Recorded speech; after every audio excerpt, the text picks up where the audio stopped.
Assalamualaikum and a very good day a bit to all of you. I'm Ilmiah Bakri from Faculty of Built Environment and Surveying UTM Johor Bahru.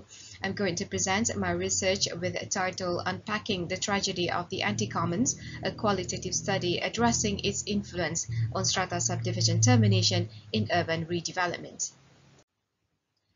Urban redevelopment is an effort to rebuild areas that are found to be dilapidated and causing urban decay. This effort is pertinent in reducing the negative impact of urbanization, where the increasing population has caused resources such as land and space to become rapidly insufficient. However, redevelopment projects involving dilapidated strata buildings typically require the termination of existing structures before land ownership can be transferred and new development can begin.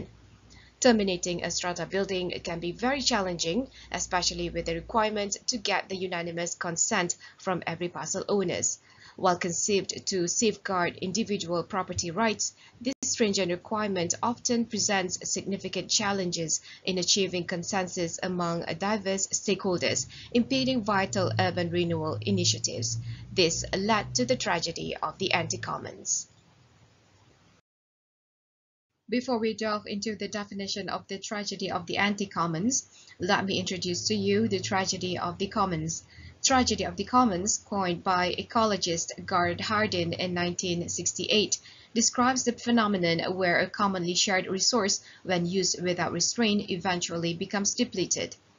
Tragedy of the Anti-Commons, introduced by M.A. Haller in 1998, is a counter-concept which posits that excessive ownership of resource makes decision-making difficult, leading to a loss of wealth and benefits for all parties involved. As the impact, ultimately, whether it is the tragedy of the commons or the tragedy of the anti-commons, the result is a reduction in the overall value of the shared resources. Both of these phenomena highlight the critical necessity for prudent resource management. This is essential to prevent a wastage that could ultimately harm the community and hinder its progress. Now let us go to the definition of strata subdivision and termination. Strata subdivision is the subdivision of land or building to create individual strata ownership on every parcels, for example, apartment, condominium, or flat. All parcels are physically interconnected and have mutual obligations to support one another.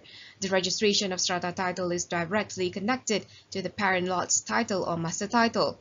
This mutual dependency will only end once the strata subdivision is terminated. On the other hand, strata subdivision termination means the termination or cessation of the subdivision to end the strata ownership, leaving the master lot to be owned by the Management Corporation or MC. This is a body corporate formed under the Strata Title Act to manage and operate the building and act as the custodian of the title of the lot. Once terminated, this lot can then be transferred to a new owner to be redeveloped. In order to terminate the strata ownership, the agreement of every parcel owner is needed, in accordance to Section 57 of the Strata Title Act. This is the methodological framework of this research. It started with research problem that revolves around the failure of strata subdivision termination that can hinder the urban redevelopment effort. Then it moves to the research aims, which is to propose a solution to mitigate the influence of the tragedy of the anti-commons on strata subdivision, which subsequently assists the urban redevelopment effort. The data collection method for the secondary data is through the systematic literature review, and the output is the preliminary findings. These findings will then go through a validation process, which is through the semi-structured interview to get the feedback on the relevancy of the findings. This study conducted a comprehensive search for journal articles related to the termination of strata subdivision in Scopus. Relevant articles were identified using keywords such as strata termination and strata renewal. An article titled A New Pathway to Displacement, the Implication of Less Than Unanimous Strata Renewal Laws for Vulnerable Residents received the highest citation in Scopus. To further explore related articles, the connected paper website was employed as a visual tool. This analysis was based on shared citation and similar bibliographies. A total of 42 articles were identified as potentially relevant to address these research questions. Articles that did not directly address the research questions were subsequently excluded. The remaining 39 articles underwent a detailed screening process. These articles underwent a thorough review at the full text level to ensure a comprehensive examination and accurate findings.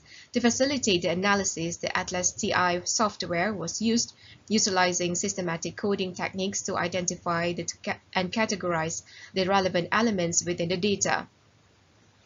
This research also adopted a semi-structured interview to achieve in-depth exploration from 5 respondents' perspectives. For this research, the semi-structured interview with open-ended questions were crafted around 6 preliminary elements that was found from the secondary data analysis earlier.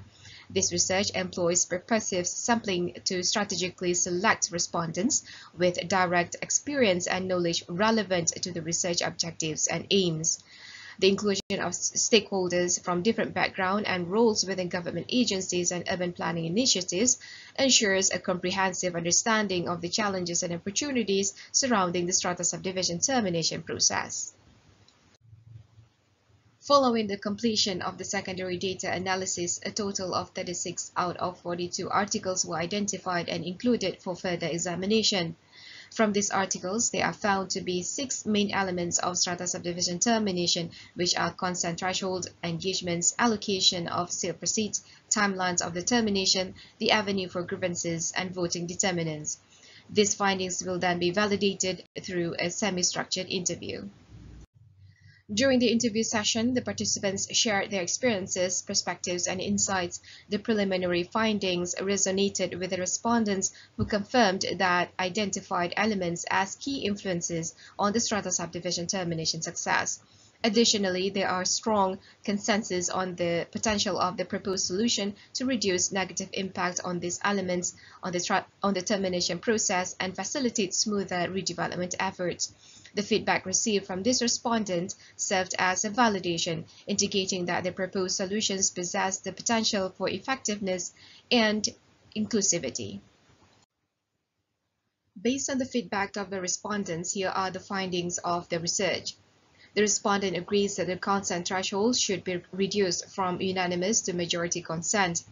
Implementing a reduced consent threshold streamlines the process of obtaining agreements from individual owners, ultimately mitigating the risk of valuable resources remaining to be underutilized due to prolonged conflicts within the decision-making process. Ensuring a fair and just process for property termination is essential in any legal framework. The respondent agrees that it is imperative to revisit and refine this aspect of the voting process to ensure that it is truly representative and fair to all strata owners by implementing one strata ownership equals to one vote. Majority of the respondents agree that court session can take more time and effort than it could hinder the termination and the urban redevelopment effort. Therefore, Strata Title Tribunal can be the more suitable fit to replace it, since the Strata Title Act used to have this tribunal until it was transferred to the Strata Management Act in 2015.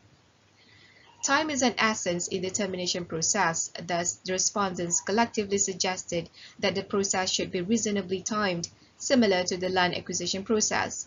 For the valuation of property, it was suggested that the strata property should be valued separately than the common areas, and the sale proceed or the compensation should be allocated to the property owners, while the common areas should be valued and allocated to the MC.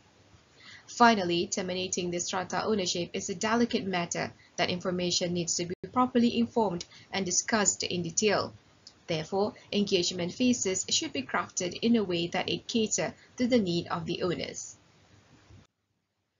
As a conclusion, the statutory and regulatory reform is particularly crucial in avoiding the detrimental effects of the tragedy of the anti-commons to avoid neglect and eventual decay of properties and promote sustainable and thriving urban landscape in the long run.